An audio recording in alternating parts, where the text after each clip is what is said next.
O disco que transformou o rock brasileiro, Vivendo e Não Aprendendo, do Ira. Já são 40 anos. Em 1986, o Brasil vivia um momento de efervescência política e cultural. A ditadura militar havia terminado oficialmente no ano anterior. O país elegia, indiretamente, seu primeiro presidente civil em mais de 2 décadas, e uma geração inteira de jovens buscava expressar suas frustrações, sonhos e questionamentos através da música. Foi nesse cenário que o Ira lançou seu segundo álbum de estúdio, Vivendo e Não Aprendendo, uma obra que transcendeu as fronteiras do rock nacional e se consolidou como um dos discos mais importantes da história da música brasileira.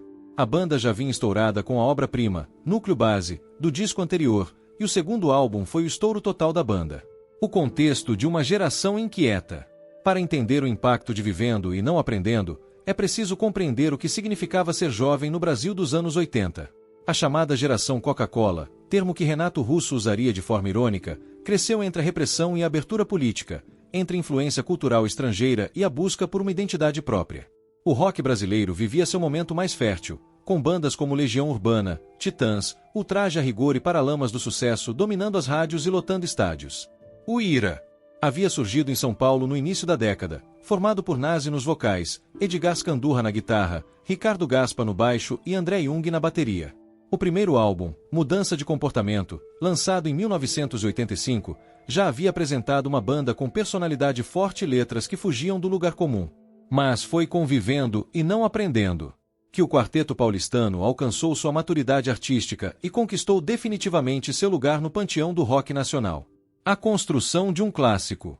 A produção do álbum ficou a cargo de Liminha, produtor que se tornaria uma figura lendária na música brasileira por seu trabalho com praticamente todas as grandes bandas da época.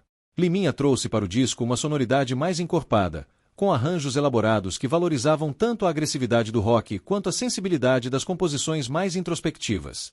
A gravação aconteceu no estúdio da Warner, no Rio de Janeiro, em um período relativamente curto, mas intenso.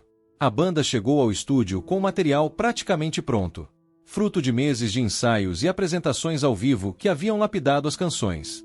Edgar Scandurra, então com apenas 20 e poucos anos, já demonstrava uma maturidade composicional impressionante, assinando a maioria das músicas ao lado de Nazi. Um dos aspectos mais notáveis do processo de gravação foi a liberdade criativa que a banda teve. A WEA, gravadora que lançou o disco, apostava alto no rock brasileiro e permitiu que o Ira experimentasse sem maiores restrições comerciais. O resultado foi um álbum coeso, mas diversificado, que transitava entre o punk rock, o pós-punk, o new wave e até influências de música brasileira tradicional. As canções que definiram uma era. A faixa Gritos na Multidão já estabelece o tom do disco com sua urgência sonora e letras que falam sobre identidade e pertencimento. A guitarra de Scandurra corta como navalha enquanto Nazi entrega uma interpretação visceral que se tornaria a marca registrada da banda. Mas foi Envelheço na Cidade que se transformou no hino absoluto da geração 80. A canção captura com precisão cirúrgica a angústia existencial de quem cresce em uma metrópole caótica como São Paulo. Os versos sobre caminhar pelas ruas, observar as mudanças da cidade e sentir o peso do tempo passando ressoaram profundamente com milhões de jovens brasileiros. Até hoje, décadas depois, a música continua sendo cantada em coro em shows e festas, prova de sua atemporalidade. Flores em Você trouxe uma faceta mais romântica e vulnerável da banda. A balada, com seus arranjos delicados e letra poética, mostrou que o Ira não era apenas uma banda de rock cru, mas um grupo capaz de transitar por diferentes registros emocionais sem perder a autenticidade. A música se tornou trilha sonora de inúmeros relacionamentos daquela geração. Pobre Paulista apresentou uma crítica social afiada sobre a vida na capital paulista, abordando temas como desigualdade, alienação urbana e a luta diária pela sobrevivência em uma cidade que não para. A canção dialogava diretamente com o momento político do país, sem cair em panfletarismo ou simplificações.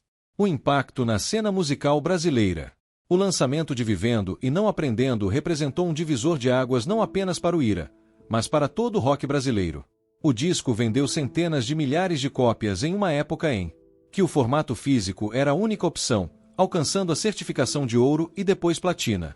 As músicas dominaram as rádios FM, especialmente a Fluminense, a 89 FM e a Transamérica, emissoras que eram a principal porta de entrada para o rock nacional.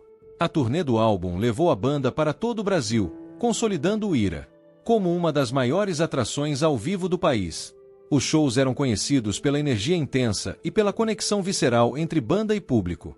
Nazi se tornaria um dos frontmen mais carismáticos de sua geração, capaz de conduzir multidões com sua presença magnética e interpretações apaixonadas. Do ponto de vista musical, o disco influenciou profundamente as bandas que surgiriam nos anos seguintes.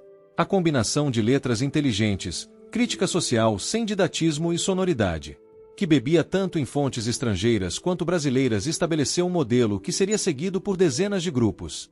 Bandas como Skank, Raimundos e até movimentos posteriores. Como o rock gaúcho dos anos 90 tem Vivendo e Não Aprendendo uma referência direta ou indireta. Curiosidades e histórias dos bastidores. Poucas pessoas sabem que algumas das canções do disco quase não entraram na versão final.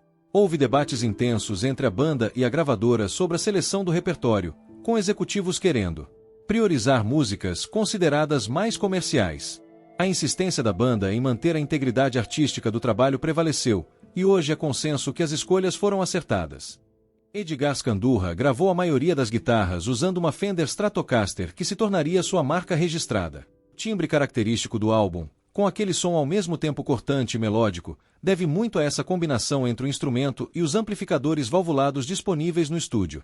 A capa do disco, com sua estética que misturava elementos urbanos e referências visuais da época, foi criada em um processo colaborativo entre a banda e designers gráficos que trabalhavam com a gravadora.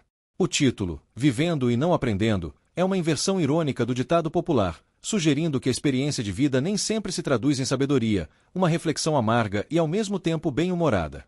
Sobre a condição humana. O legado que atravessa décadas.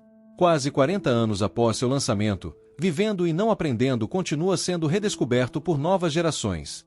O disco aparece consistentemente em listas dos melhores álbuns do rock brasileiro, frequentemente ocupando posições no top 10. Críticos e músicos de diferentes estilos citam o trabalho como influência ou simplesmente como um disco que marcou suas vidas. O álbum representa um momento em que o rock brasileiro estava no auge de sua criatividade e relevância cultural.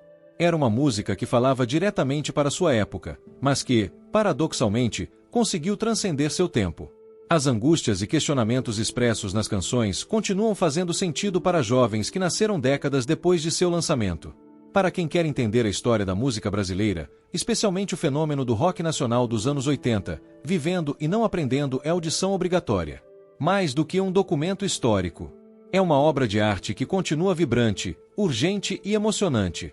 É o tipo de disco que nos lembra porque a música importa, porque certas canções conseguem capturar o espírito de uma época e, ao mesmo tempo, falar de verdades humanas universais.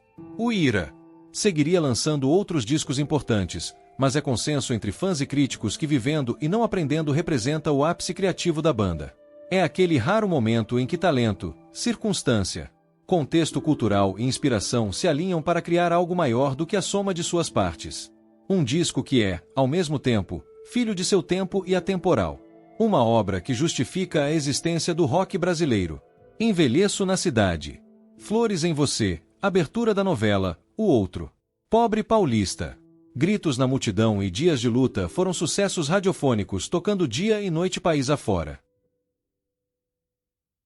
Mergulhe neste disco espetacular, agora.